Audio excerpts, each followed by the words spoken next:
You cannot afford to ignore the micro themes anymore.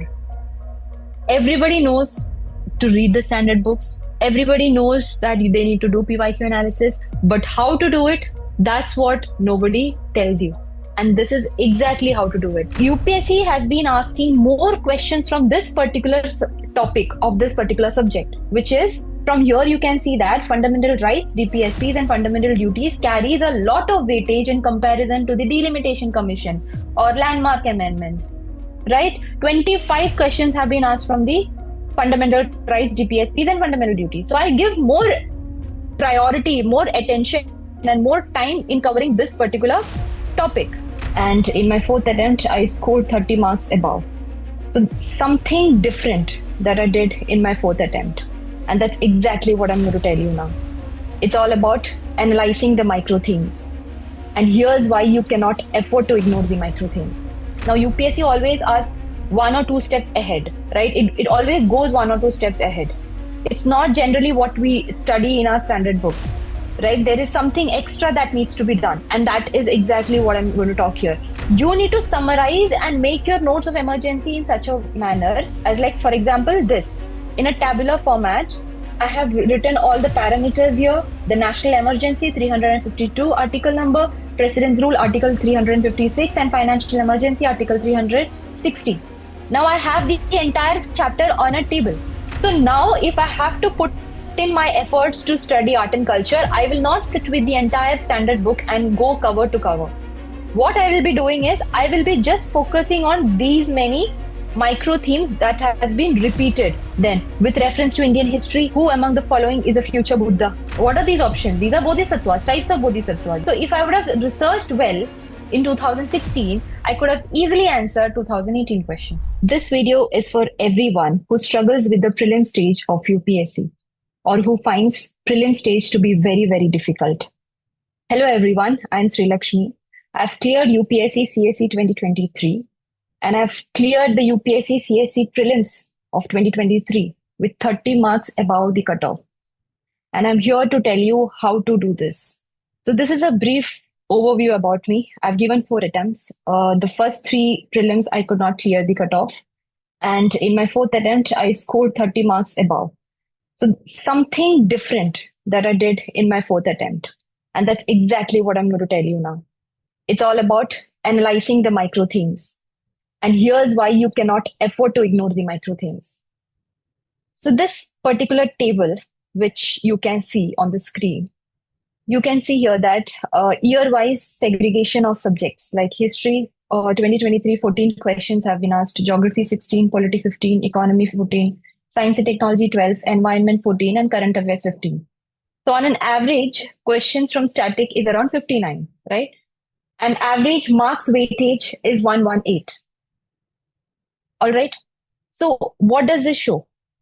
This shows that if your static portion is very, very strong, you're going to score more than 100, which is above the cutoff in general, right? So but there is something wrong that everybody does. Now, what is it? What's the prelims dogma? People think that they need to shift their gears entirely towards static or entirely towards current affairs. So I've seen people just doing current affairs most of their time, or just doing the static portion most of the time. But what is the accurate picture of the prelims? The truth is that static and current affairs weightage is roughly the same, which is 50-50, right? And that's how you must do. Now, there are issues when it comes to preparation for static portion. Why are you getting your static questions wrong? Okay. The first thing, you're not able to prioritize the recurring micro themes and not able to memorize or recall. So just imagine that, or you might be giving your first attempt in 2025, or you have not been able to surpass the stage of prelims as of now, right?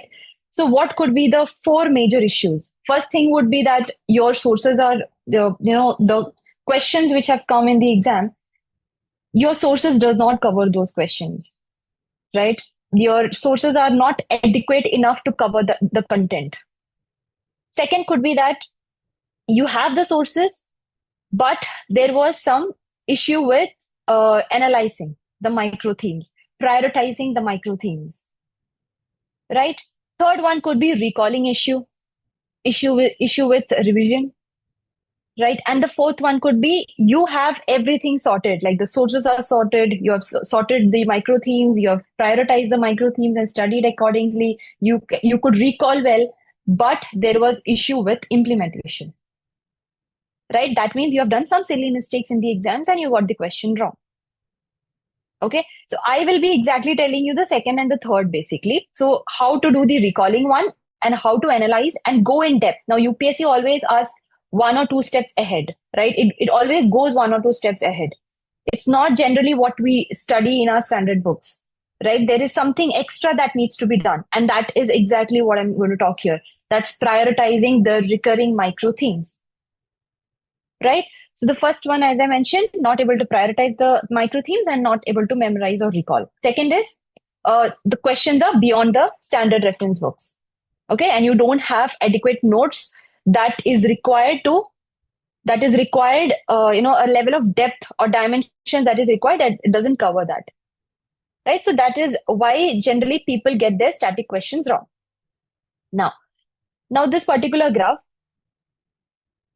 this is the polity trend analysis, which is the PYQ. So these are the micro themes. Okay, it starts from the writs delimitation commission, goes up to the fundamental rights DPSPs and fundamental duties. Now these are the micro themes.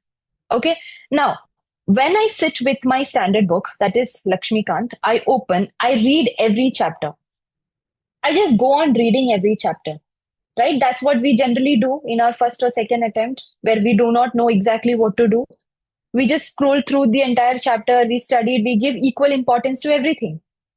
But once you do the micro theme analysis, okay, that is understanding the PYQs. When you go through the PYQs, you know that UPSC has been asking more questions from this particular topic of this particular subject, which is from here you can see that fundamental rights, DPSPs, and fundamental duties carries a lot of weightage in comparison to the Delimitation Commission or landmark amendments, right? 25 questions have been asked from the fundamental rights, DPSPs, and fundamental duties. So I give more priority, more attention, and more time in covering this particular topic.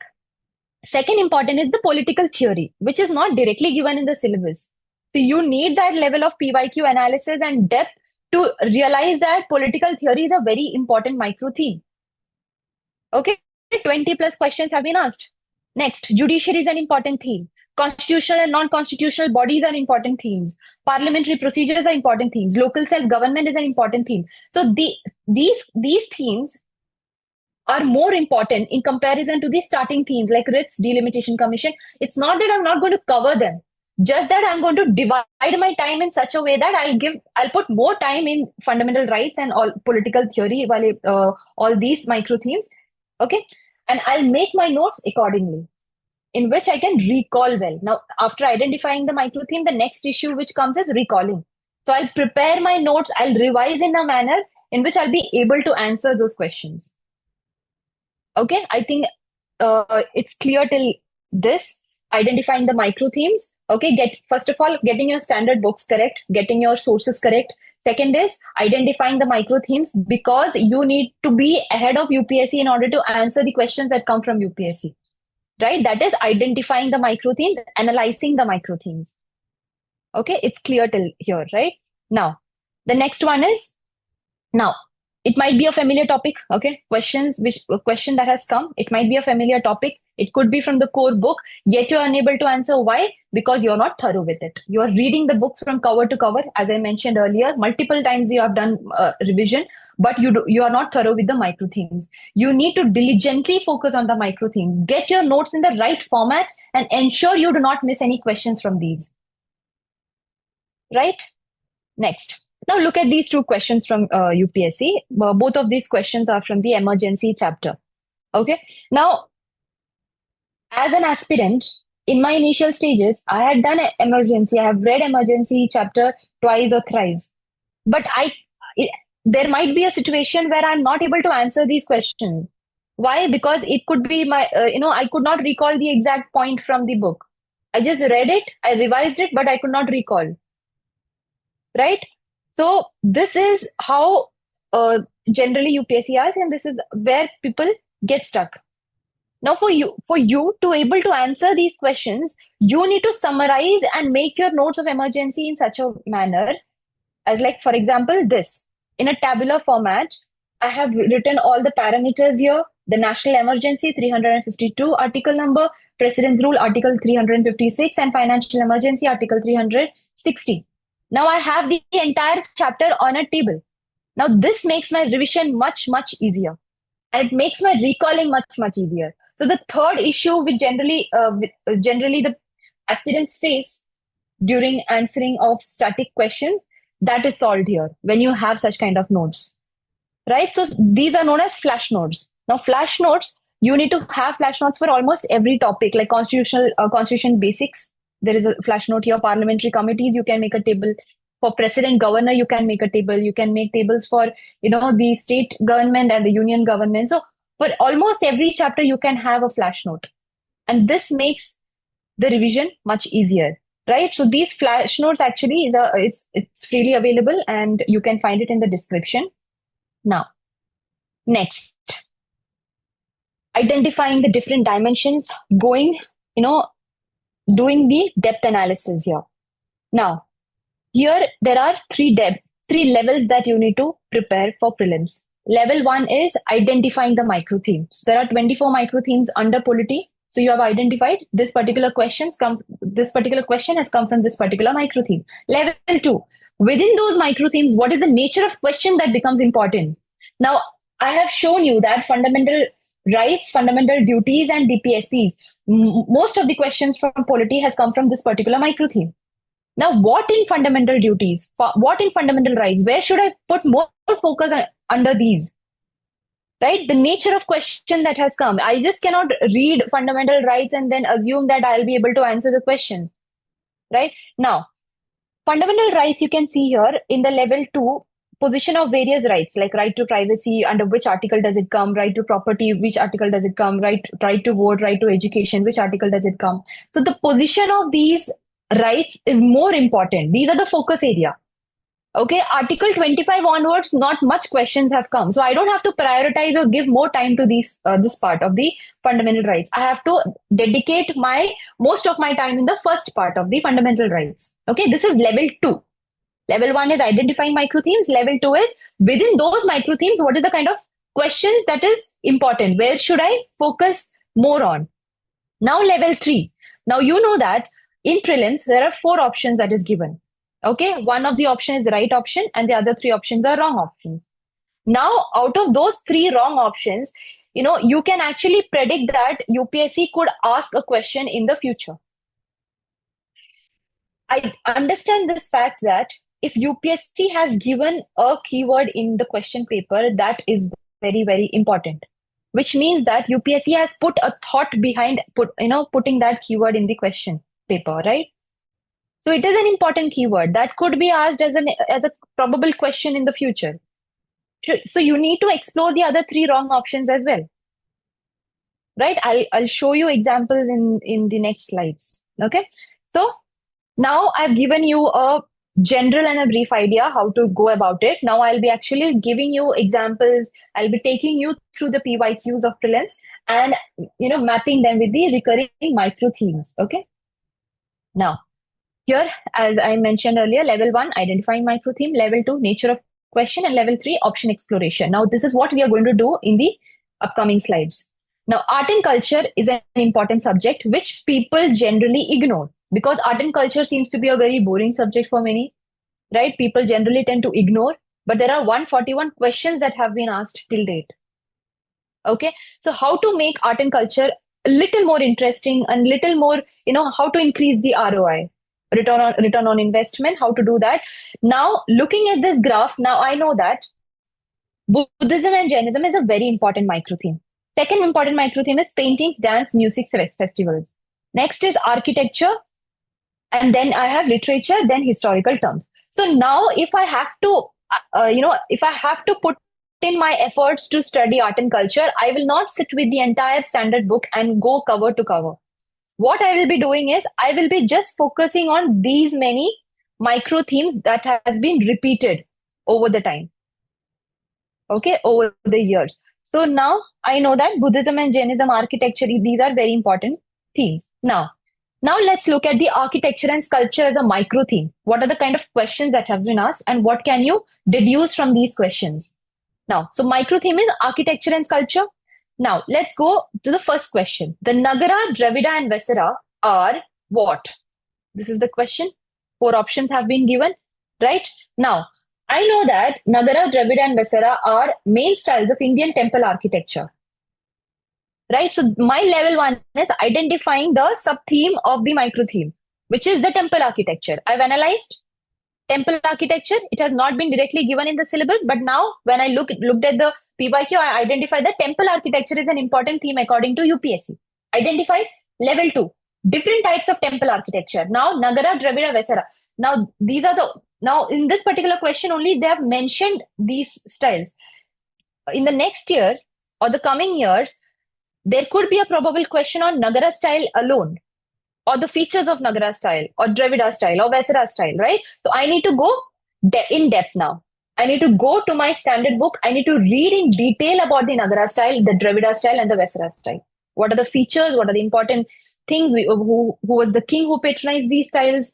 Okay, what was the origin? How was the evolution? These are the things that I need to keep in mind. I need to go to the examples. Where is the location? Okay, so these things I need to cover now. This is my level 2 after identifying the type of temple architecture. Now, what is my level 3? My level 3 is the other 3 wrong options. Now, just look at the 4th option. 3 main musical gharanas prevalent in India. Can UPSC ask in the next year that what are the kind of musical gharanas, or identify the musical gharanas in the following options? This could be a question, or it could go a level deeper and ask some features of the musical gharanas. Right? This could be a question. So I need to go and study this particular topic as well. Now look at the B option. Linguistic divisions. This is again an important theme here, which I need to cover. Languages of India, classical languages. This year, classical language is important, right? It's in the current affairs. So probable question in the 2025 could be about classical languages. So I need to cover this as well, right? What are the racial groups? So out of these 3 options, now I have the 3 important micro theme that needs to be covered, right? This is how you do PYQ analysis. Now let's go to the second PYQ. With reference to the history of Indian rock cut architecture, consider the following statements. First statement, caves of Badami are the oldest surviving rock cut caves in India. Barabar rock cut caves are originally made for ajivikas by the Emperor Chandragupta Maurya. At Ellora, caves were made for different faiths. Now I can see a lot of important keywords here, like Badami, okay, rock cut caves, okay, Barabar caves, ajivikas, Emperor Chandragupta Maurya, Ellora. I need to go to my book, read about each and every keyword that has been mentioned in this particular question. Okay, this particular question is very rich. It has covered multiple micro themes actually. Okay, so this is how I'm going to do the second question. Now coming to the third question. Here I can see famous work of sculpture and the site, right? The grand image of Buddha's Mahaparinirvana with numerous celestial musicians. So they have actually given the sculpture and they have given where is it located. So Ajanta again have to go. Now you can see in 2021, I suppose, there was a question about Ajanta asking that the river that flows, through Ajanta, or where is it located? But the river Vagora, which is located, that was the question. So now, after seeing this particular keyword here, Ajanta, if I would have gone and actually researched about Ajanta, I could have answered 2021 question. Right? Again, the same goes with the second, Varaha Avatara, then Mount Abu, Arjuna's penance, or the descent of Ganga, okay, Mahabalipuram or Mamalapuram. So now I know the kind of questions also they are asking. Now I know that when I'm reading NCERT or when I'm reading a standard book on art and culture, I know if I'm reading a sculpture, I need to also know the location of the sculpture. I must also know the features of the sculpture, because that is the kind of question that UPSC has asked. right? Again, similarly, you can see below famous shrine and location. So such kind of questions are repeatedly asked. So I need to know such kind of info. I need to have such kind of information in the first place, right? Now, some Buddhist rock cut caves called as chaityas and viharas. Now, vihara and chaitya, they have asked these questions. Now, I need to go in detail, to go and read in detail about these two important sculptures or architecture, right? Now, look at the 2014 question. With reference to the cultural history of India, the term Panchayatan refers to. Now, in the before slide, I have just shown you the sub theme, that is the micro theme, temple architecture. Now, after looking at 2012 question of this particular question, and I went to my standard book and I've read about it, I could have easily answered the question that had come in 2014. Because Panchayatan style is a style of temple construction. So you can see the repeated themes, right? Now I have read this. Now I'll go to the other three wrong options as well. Is there any administrative functionary? Is there any name, ancient name for administrative functionary? Or is there any, what are the kind of religious sects? What is the assembly of village elders called as? So these are things that I'm going to research apart from the Panchayatan style or the temple construction style, right? Next, with reference to Buddhist history, tradition, culture in India, consider the following pairs. Now, again, you can see the similar kind of question that has asked. Famous shrine and the location, right? Then here, Ibadat Khana at Fatehpur Sikri is what? Okay, so these are the options. Now, there is one right option. You need to also research about the other three wrong options because that could be question in the future, right? Now, look at the 2015 question. With reference to the art and archaeological history of India, which one among the following was made earliest? Now I need to know the chronological order as well of the sculptures and the architecture of India. Right? Which one was made first? Which one was made the latest? I need to know the empire under which, I need to know the era under which that particular sculpture was made. Right? So that is, now look at the B option, rock cut elephant at Dhauli. This has been a repeated question in the future as well. Like in the, I think 2022 or 2023, this was a question. Right? Rock cut monuments of Mahabalipuram. You just saw the, descent of Ganges or Ganga. That was in Mahabalipuram. Right? So this becomes very important. What is the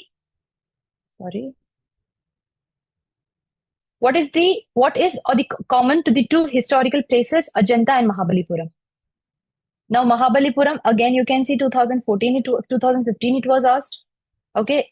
Before as well, we could see a question from Mahabalipuram, that is this descent of Ganga, sculpture on the surface of huge boulders, that is Mamalapuram, same as Mahabalipuram, right? So 3 times I can see Mahabalipuram. So my common sense says that if it has been mentioned in a question, it is an important keyword. I'll go to my standard books and read in detail about Mahabalipuram and the sculptures located in Mahabalipuram.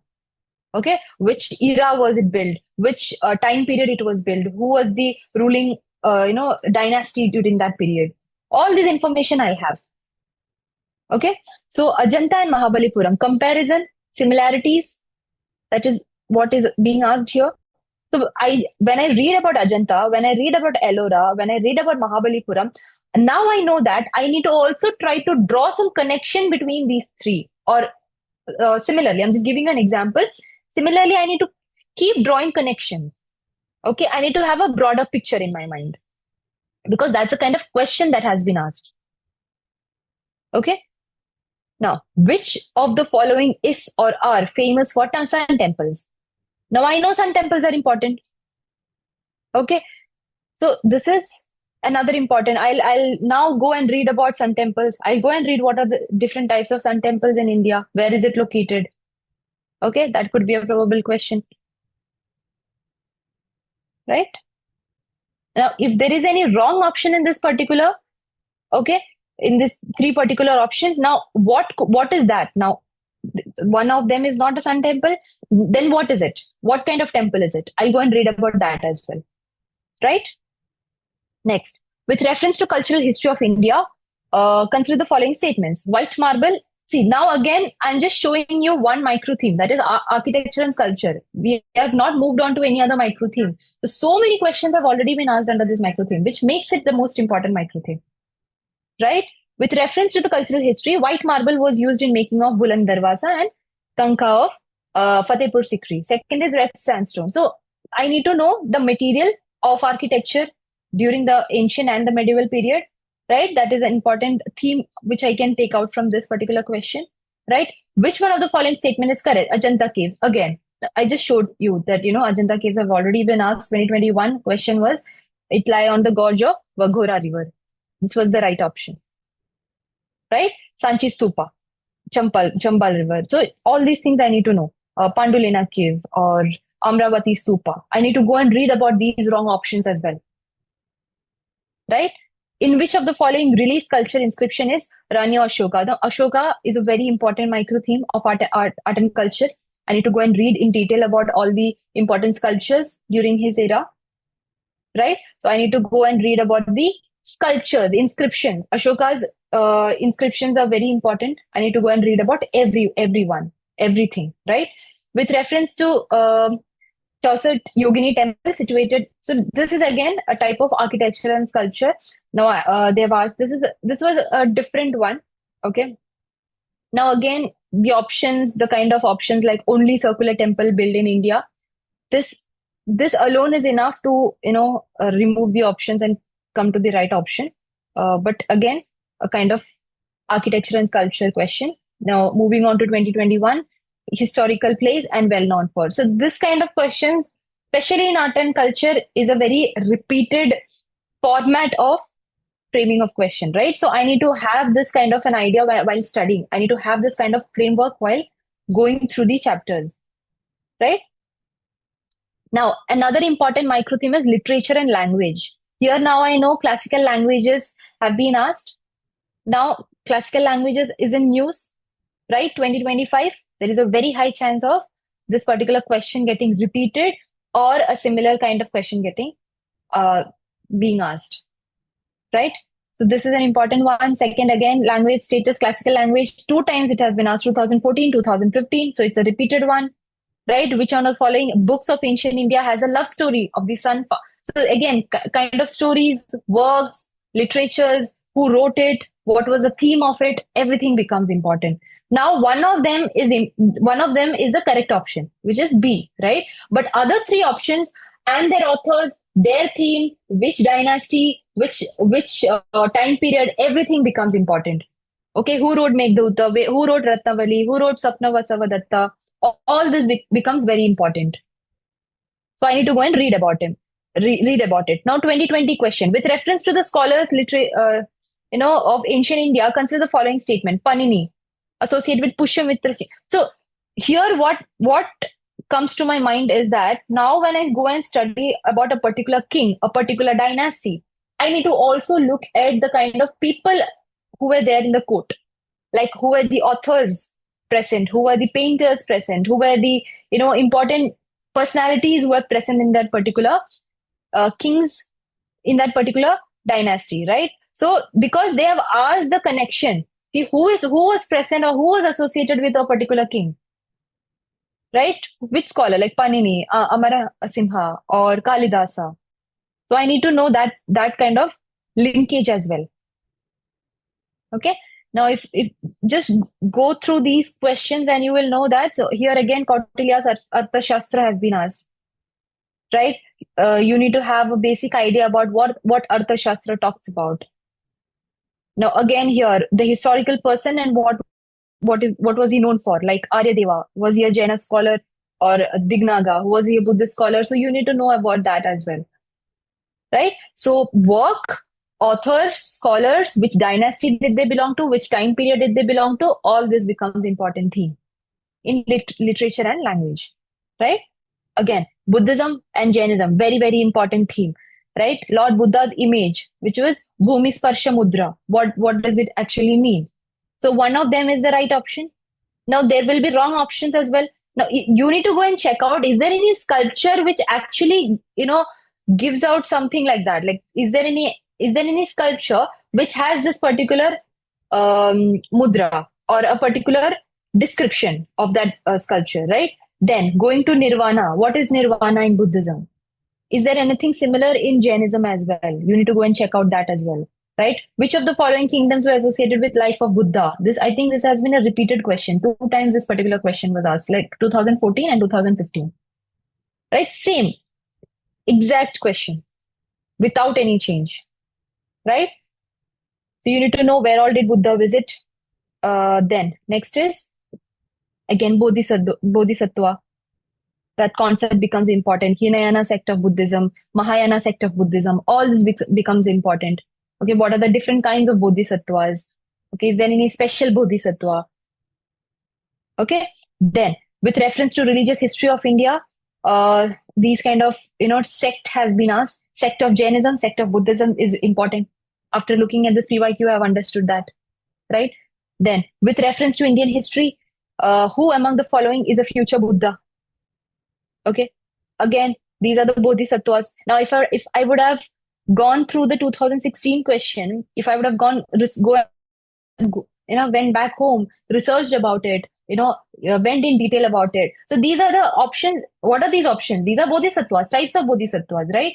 So if I would have researched well in 2016, I could have easily answered 2018 question, right? Then 2019, again, question on Buddha, bodhisattvas and all. Here again, the sect, right? Sect was already asked, which was in 2017, and a similar kind of question that came in 2020. And you can see the third option, the deification of Buddha by Mahasanghikas fostered the Mahayana Buddhism. Again, the similar kind of questions, the deification of Buddha, asked in 2019. Repeated question, repeated theme, right? Lokottaravadin sect, again, a sect of Buddhism or not, that's a question that was asked, right? So you can see the kind of questions, how to prepare them. This was about art and culture. Now moving on to the modern history part. Now these are the important micro themes. Pre-1857, okay, 1857 to 1905, 1905 to 2009, 1919, 1919 to 39, 39 to 47. Now when I just go through and scroll, I can see that most questions have come from 1939 to 47. 10 questions have been asked. Then 1919 to 39, then 1905 to 90. So why would I spend more time on 1857 to 1905? Not important, right? Only 3 questions have come from this particular section. Most of the questions have come from this. So I'll give more priority to this particular section. Now, other contributions of personalities, 11 questions have come. I'll give more time to that. Major Act, Charter Acts, Government of India Acts. Okay, I'll give more time to that as well because 10 questions have been asked. Princely Tree is only 1 question. I will not study that at all. If I want, I can totally ignore it. Right? So now I know where to put more energy to, right? So this again, micro theme distribution in a graph, personalities is important, Act is important, British policies, all of these are important, right? Now, just look at this particular micro theme. Okay, what is the micro theme? 1939 to 47. I have shown the 10 questions were asked. Which one of the following observation is not true about Quit India movement, 1942? Okay, these are the options. Okay, next. Congress ministries resigned in the 7 provinces in 1939. Again, becomes important because of which reason? Okay, with reference to Indian history, members of Constituent Assembly from the provinces. This becomes, again, this particular theme becomes important. Right? Quit India movement, again asked, repeated. To 2011, it was asked. 2013, again, it was asked. So when now I know Quit India movement was an important theme. If I would have gone and read about why was it launched, in response to which proposal, I could have easily answered this particular question. But now I know it's scripts, right? But I need to go and read about cabinet mission. I need to go and read about Simon Commission report. I need to also go and read about Babel plan. This is the level 3 analysis. Right? Then Radcliffe Committee, appointed for what? Okay, now I need to know for what. Now, one of them is the right answer, right? C is the right answer. Now I need to see if was there a committee appointed to give effect to the Independence Bill. I should also go and check whether there was any committee to solve the problems of minorities in India. I should also go and check whether there was any committee that was set up to inquire into the rights of East Bengal. Do you see the level of depth, the depth analysis that is required in pre-IQ analysis? Right? With reference to cabinet mission, which of the following statement is or are correct? Recommended a federal. So I know now that the features of this particular mission, the recommendations of the missions are important. Be it cabinet mission, be it Simon Commission report, or be it Cripps proposal. I need to have an idea about what were the suggestions, what were the recommendations, because that's the kind of questions that UPSC asks. Right? Next, planner sir Stafford Cripps envisaged that after the Second World War, what would happen? Okay, what is the plan of British government? Is it to give India the Dominion status? When did India actually ask for a Dominion status? When did it reject Dominion status? When did the British government was planning to give us Dominion status? Okay, which act was it explicitly mentioned Dominion status? These are the kind of depth that you need to go. Right? India should be granted complete independence. When did we do that? When did we ask for complete independence? Purna Swaraj, 1929, Lahore session. When was it? Who was the president of that session? Was there any special feature of that particular session? Right? Again, B, India should be partitioned into two before granting independence. Was there any provision, any such provision in any of the missions or any of the committee recommendations? That you must know. India should be made a republic with a condition that she will join Commonwealth. Was there any condition like that? So this is the depth you need to go into. Next question. With reference to Indian freedom struggle, consider the following events. Mutiny in RIN, Quit India movement launched, second roundtable conference. Now I need to know the chronological sequence as well. So whenever I'm going to read in that particular manner, chronological sequence. I will know which happened after what. Right? Again, 8th August 1942, Quit India movement. Right? Repeated theme. Next, with reference to proposal to Cripps mission, what were the proposals? I just told you that the proposals are very, very important. Right? Proposals of anything, be it recommendations of any committee, be it Cripps or be it cabinet.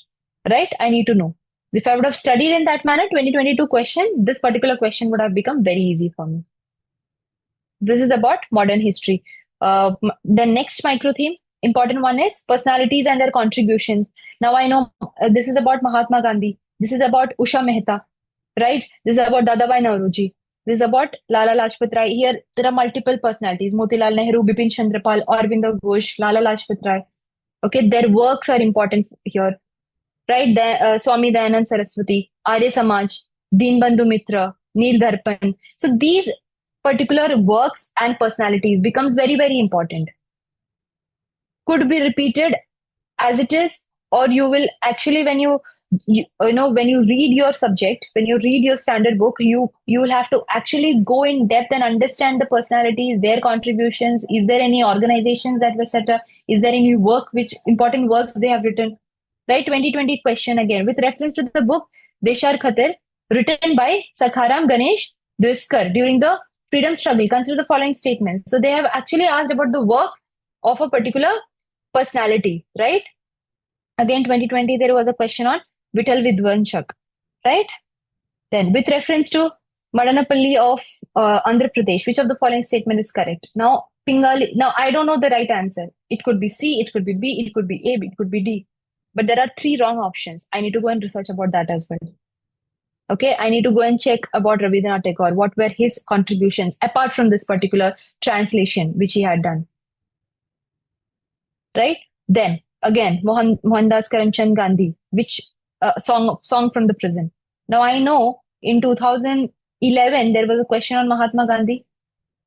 Okay, now something was asked regarding the book and his inspiration to write the book.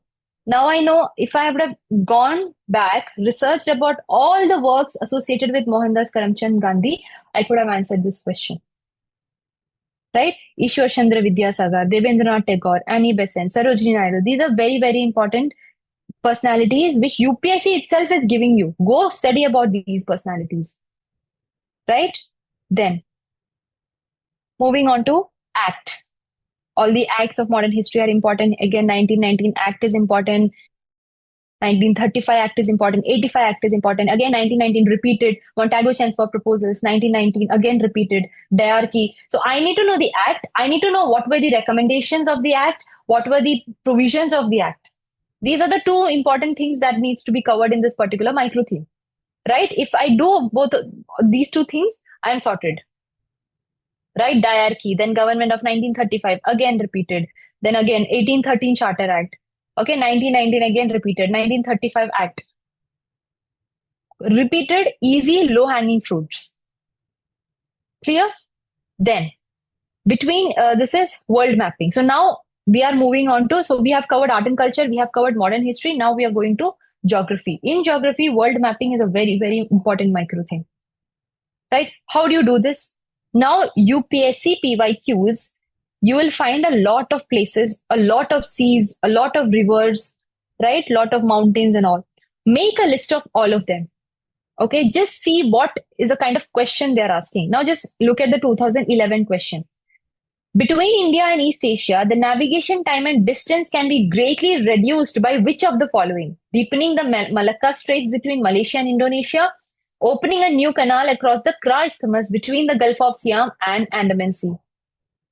Now, the important ones are Malacca Strait. Where is it located? What are the bordering countries? It connects to what to what? These are the things you need to read about. Kra Isthmus. What does it connect? Between what? Where is it located? Okay, so I'll write down Kra Isthmus because it has been asked. I'll open my atlas and I'll locate that particular isthmus as well. Okay, Gulf of Siam, another important keyword that has been given. Andaman Sea. What are the, where is it located? Is there any important features, physical features in and around it? Okay, what is on the left? What is on the right? What is on the north side? What is on the south side? Everything I need to know about it. Right? Now, Turkey, which is also known as Turkey, is located between what? So they are asking country and location between two different sea bodies or water bodies, right? Two different gulfs, anything they can ask. So they are asking Turkey and where is it located? Black Sea. So Black Sea is important, Caspian Sea is important here, Mediterranean Sea is important, Gulf of Suez is important, Gulf of Aqaba and Dead Sea. One question of 2014 has given me so many places to cover. One is Black Sea, Caspian Sea, Mediterranean Sea, Gulf of Suez, Gulf of Aqaba and Dead Sea. 6 places I have to cover now. I know that these 6 places could be repeatedly asked by UPSC and I have to go and locate it. Makes my life easy because world is like doing world mapping is very difficult because there's so many places, but UPSC is telling me where to focus on. Right? Which one of the following countries of Southwest Asia does not open to Mediterranean Sea? So now I need to know which country is bordering Mediterranean Sea. Okay, now look at the 2017. Mediterranean Sea is the border of which of the following countries? Almost the repeated one. Just that framing of question is a little different. That's it. Right? So if there is an important sea body, I need to know. So now I need to know what are the countries surrounding Black Sea? What are the countries surrounding Caspian Sea? What are the countries surrounding Mediterranean Sea? What are the countries surrounding Gulf of Suez? So I need to know all these information. Is there any river that flows into the sea? This information also needs to be done. Which of the following has or have shrunk immensely dried up in the recent past due to human activities? Now when I read my newspapers, I will give special attention to such kind of news where I know that this particular water body has been dried up because a question has been asked. Aral Sea is important. Bordering countries are important. Rivers flowing into Aral Sea is important. Black Sea again repeated. Lake Baikal important. Where is it located? What are the countries surrounding it? Okay. Again, Adriatic Sea, Black Sea, Caspian, Mediterranean, Red Sea. Bordering countries. So special attention to bordering countries of the water body, right? Then again, rivers flowing. River and which sea does it flow into, basically. This also I need to know. Okay, the direction of the river, the path, the countries that it passes through, where does it flow into, where does it drain into? All this information I need to have. Right? Which one of the following lakes of West Africa has become dry and turned into a desert? Again, a repeated kind of a theme, which was asked in 2018. A similar question was asked in 2022, right? So if I would have given special attention to these kind of news items, I could have answered this particular question. Okay, so one of them is a right option. Three wrong options are there. You need to also know the location and the other information related to those three lakes as well. Okay, then again, Levant, it's a region. So such kind of regions are asked. So I need to also know about other regions. Okay, I need to go and research about it. Then next important micro theme is agriculture, good practices in agriculture, right? Micro irrigation, already asked. Again, mixed farming. What is mixed farming? Is there any other kind of farming? Mixed cropping. What is the difference between mixed farming and mixed cropping? Right? Now, what is cultivation of both cash crops and food crops known as? Is there any term for that? Cultivation of two or more crops in the same field. Is there any term for that? Rearing of animals and cultivation of crops together. Is there any term for that? So, I need to know about each of these options, right? Contour bunding is a method of soil conservation. So, it's a good practice, soil conservation. Is there any other type of soil conservation? What are the other two wrong options called as? What is that method called as? So I need to know about that as well. I need to know in detail about contour bunding, right? Sustainable sugarcane initiative, an important topic here. Then again, integrated watershed development program. I need to know about the different kinds of watershed programs across India. Any traditional watershed program. Okay, seed village concept. So whenever I study agriculture, I will give a special focus on all the good practices, right? Be it soil conservation, be it water irrigation, or anything, right? Then again, drip irrigation, micro irrigation already covered 2016, again a kind of repeated theme here, right? Then there is water conservation again. So water conservation is an important theme. Conservation agriculture as a concept is an important theme here. The similar way, I think you got an idea how to cover it, right? Then conventional chemical farming, system of rice intensification, all the good practices. Multiple questions have come from this. Next important theme is energy, which is fossil based sources, right? Here, coal is important, shale gas is important, and petroleum and natural gas is important. Three important energy fossil based sources. Coal may, I need to go and study in detail about coal authority, what are the issues with coal, where do you find coal, which is a location where I can, what is the characteristics of Indian coal, right? So that is a kind of question they are asking, characteristics, and there are large reserves, and why does India has to import millions of coal? You need to know the reasons behind it, the industries, what are the other what are the other important features of coal, right? Because coal ash contains arsenic, lead, and mercury. I need to know about these information as well. Then shale gas, similarly, I need to cover that. Petroleum and natural gas, similarly, I need to cover that, right? Is there any particular grade to measure these sources? I need to know that. So I've covered geography, important things. Now moving on to polity. Okay, polity again, you know that fundamental rights, political theory, judiciary, all of this becomes important. Okay, now moving on to fundamental rights, important theme, right? Now just look at the question. In India, if religious sect community is given the status of national minority rights, in the fundamental rights, minority rights becomes important. Next, which one of the following statement is correct? Rights are claims of the states against citizens. What are rights? Basically, it has gone to the fundamental concept of fundamental rights. The basic, the foundation, right? So what are rights? That's what is being asked here. So I need to know that as well. Right against exploitation. Important theme.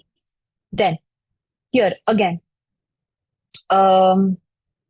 now, even if I go to the right against exploitation, first option is prohibition of traffic in human beings, forced labor, abolition of untouchability. I need to know the particular article as well, the article number, right? Then if I go to 2018 question, Parliament of India can place a particular law in the ninth schedule. What is ninth schedule?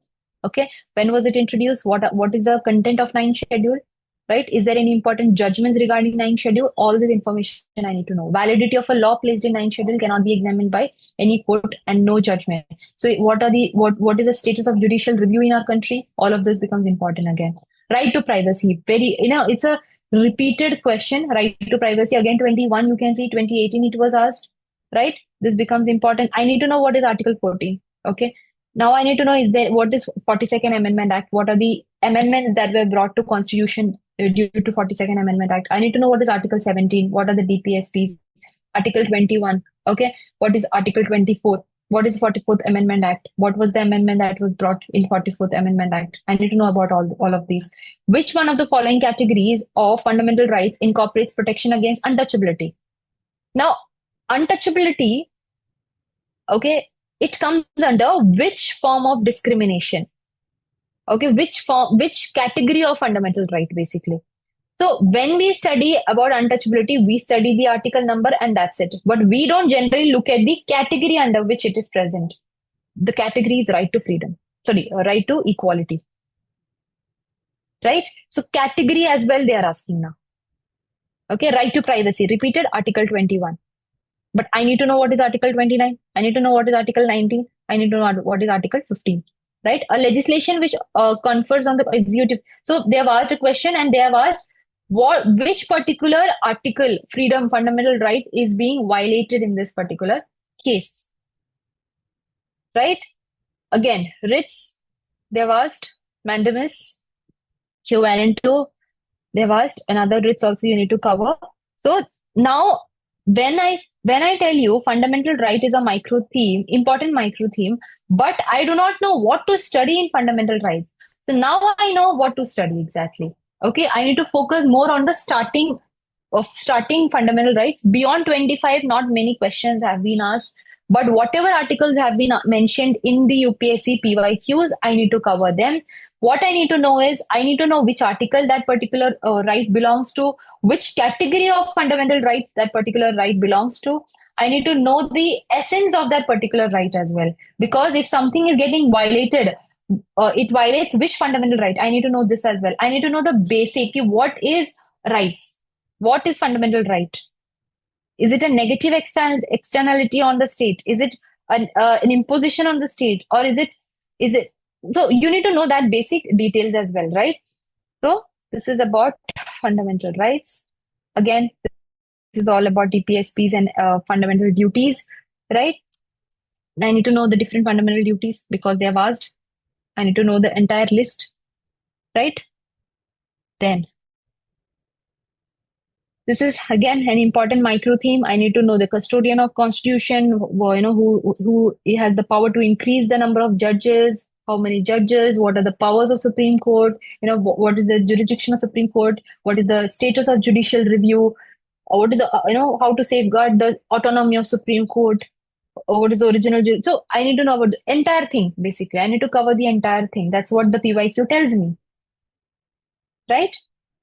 And I need to go in detail as well. Like if there is any original jurisdiction written, I need to go and read what is it. Okay. Appellate jurisdiction, I need to go read. Advisory, I need to go and read. Which article does it come under? Who does it advise? What are the kinds of advices? I need to know all of them. Right? Again, few questions on this. Now, another important micro theme is local self-government. Again, important micro theme, which is I need to know, what is the minimum age prescribed for any person to become a member of panchayat. I need to know if there is any premature dissolution, what happens to the local self-government. What is local self-government? What is the principle underlying? That is democratic decentralization. I need to know that as well, right? What is the fundamental objective to form panchayati? Because panchayati Raj system was not there initially, right? It was later on added in the 73rd and 74th Amendment Act, right? So what was the objective to add it? Then I need to know about the 73rd Amendment. Now I just told you it was added, right? Under 73rd Amendment Act. So I need to know this particular thing. I need to know what are the functions, what are the aims, right? So this is important. Again, about Gram Sabha, PISA Act. Again, PISA Act asked twice. This is about the philosophical types of questions, which is the forms of government. Now, in the syllabus, this particular micro theme is not given. It's not explicitly written that you need to know the philosophical side of polity, right? But when I go through the questions, I know that philosophical type of questions have been repeatedly asked. Now, just look at 21 question. Constitutional government means what? This is a repeated, this has been asked thrice. Look at the 2020. Constitutional government by definition is what? Repeated, right? Then again, 2014. Constitutional government is which is one which thrice it has been asked. The same thing. 2014, 2020, and 2021. Right?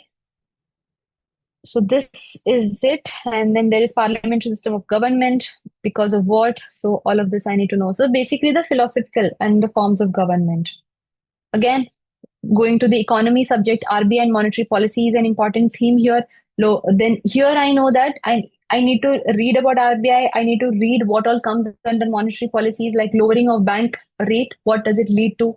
Right? RBI acts as bankers of banks. Why is it called bankers of banks? Then I also need to know RBI regulates the commercial banks in matters of what all? What is the powers of RBI? Where all does it regulate? Okay, bank rate, again repeated theme. An increase in bank rate generally indicates what? 2011 it has come, 2013 it has come. The same thing. Open market operations.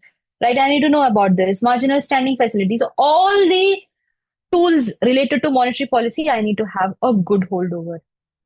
And this is a very low hanging fruit. It's very easy to score. No, it's not very difficult. So statutory reserve requirements, statutory liquidity ratio, then about bank rate, public debt, open market operations, public revenue. I need to know about all of them. Very, very important theme. Multiple questions I've asked. Monetary Policy Committee, they've asked about the committee as well. What are the, how many members are present? Who is the chairman of that particular committee? All this has been asked. Then, which one of the following is not the most likely measure of government or RBI takes to stop the slide of Indian rupee? Right? Again, powers under monetary policy. Right? So you can see a lot of repetition in this particular theme. Okay. Again, another important micro theme is FDI, FII, bonds, and disinvestment. Very easy, but important as well, right? Inflation index bonds. So when I read about inflation index bonds, I need to also know about other bonds. It's common sense, right? Because here convertible bonds have already been given. And I think convertible bonds have already been mentioned before as well. Like the term was mentioned before. So if I would have actually gone and read and researched about convertible bonds, this particular question would have been easy for me, right? Then what comes under FDI, what comes under FII, right? All this information I need to have. Then what is commercial paper? What is certificate of deposit? What is call money? What is zero coupon bonds? UPSC could take one of these and ask in detail the next time, right? Next, environment themes. Environment is a very important subject, and a lot of repetition has also come in this particular. Now, just look at this particular graph. Species and characteristics, very important micro theme. And environmental related international, organizations, or these. This is another important one. Harmful substances, pollution. This is another important micro theme. Environment related act. These are also important themes. An important theme here is food chain, web, and nutrient cycle. Very, very repeated kind of questions are asked in this particular, and it's easy to understand as well. Just look at 2014 question. Which one of the following correct sequence of the food chain? Diatoms, crustaceans, and herrings, right? Just look at 2021. Diatoms have already been asked here, right? So if I would have gone, read about it, I could have answered this, at least half of it, right? I could have at least known that if it is a primary producer or not. I could have eliminated at least, right? I could have eliminated two options, or I could have selected two options. This is the beauty of PYQs, right? Which of the following adds or add on carbon dioxide to the carbon cycle? So carbon cycle is important. Okay, nitrogen cycle is important. 2013, you can see nitrogen cycle has been asked. Right? Carbon cycle again, nitrogen cycle, sulfur cycle, phosphorus cycles. There are few cycles that needs to be studied, and it is a very low hanging fruit, right?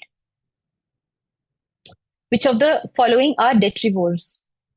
Okay, I need to know which are primary producers, secondary producers, which comes under detrivores. All these things I need to know. Nitrogen fixing plants again comes under nitrogen cycle. Okay, I need to have an idea about nitrogen fixing plants as well, right? Another important micro theme is sources of chemicals and pollutants. Here I can see a list of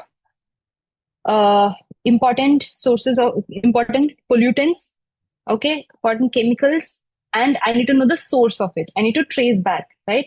So lipstick, what is an important pollutant? Lead, right? Soft drinks, brominated vegetable oil. So I need to know all of this, right? Whether this particular chemical actually has a source in this particular item or not. Okay, if I burn a crop, what are the kind of atmospheric gases or pollutants that is going to get released? Okay, oxides of sulfur, then important pollutants of steel industries. So different industries and important pollutants of that. If is there any domestic items? What are the pollutants of domestic items which we keep at home? Right. So I need to have information regarding that as well. Again, few more PYQs regarding this. Another important theme is forest wildlife legislations. Here you can see with reference to India, important acts. I need to go. So they have just listed down here. Now I need to go and read about each of these acts. Okay, who is the implementing authority? What are the powers and to that particular implementing authority? Now just look at this 2006 Forest Act. They have asked who is the at national level, who is the nodal agency to ensure effective implementation? That's the kind of question that was asked, which is Ministry of Tribal Affairs. People got confused it with Ministry of Environment, Forest and Climate Change. Right? Then, Wildlife Protection Act 1972, Schedule 4, Schedule 6. Okay, is there any change in this particular act? I need to know about that as well.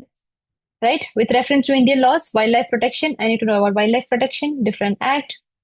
Critical Wildlife Habitat, Forest Right Act. Forest Right Act 2006 has been repeatedly asked. Okay, to 2018 you can see, 2021 you can see.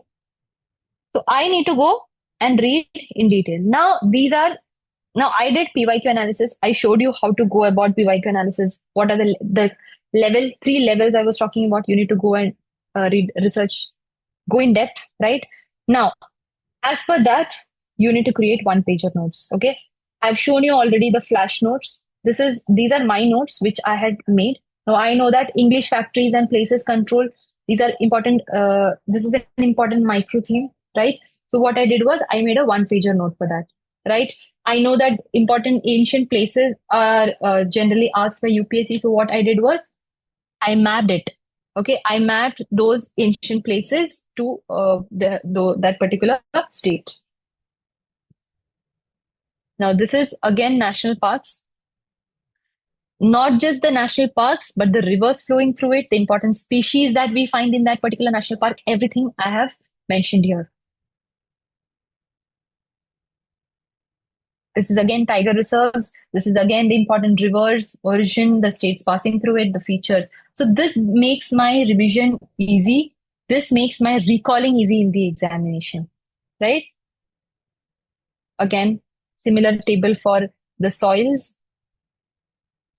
Similar table for the important physical features of India. So what is the essence of this particular video, of this particular discussion we had? That you cannot afford to ignore the micro themes anymore. Everybody knows to read the standard books. Everybody knows that they need to do PYQ analysis, but how to do it, that's what nobody tells you. And this is exactly how to do it. That is identifying the micro themes, doing that depth analysis, the deeper analysis of the micro themes, going and researching about it and identifying the probable questions that could be asked in the future. So micro theme is an important anchor when it comes to prelims preparation or mains preparation for that matter, but we are speaking only about prelims here, so that's why prelims. Now, in Burning Issue magazine, there is a section, the second section, that is prelims tidbits. So you will find all the important facts, data, and concepts, in a very easy to recall points, like what is it?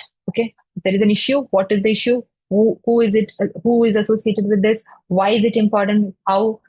So all these questions have been asked in a very prelim specific manner, right? So this is an important or easy kind of magazine if you want to go through. And anyways, better than those bulky notes that or magazines that we get in the market, right? So you can just see, and the challenges, how, who, why, these kind of questions have been answered, which makes it much easier for you to study for prelims, right? This is again freely available. Now, just few suggestions from my end. By December end, you need to wrap up with your mains preparation. Okay, especially people who have not been able to clear prelims in a while, and who are giving or who are giving their first attempt in 2025. You must end your mains prep by December. Start in Jan. Okay, from Jan to May, you have like 5 months to prepare. Not exactly 5 months, a little less than 5 months to prepare for prelims alone.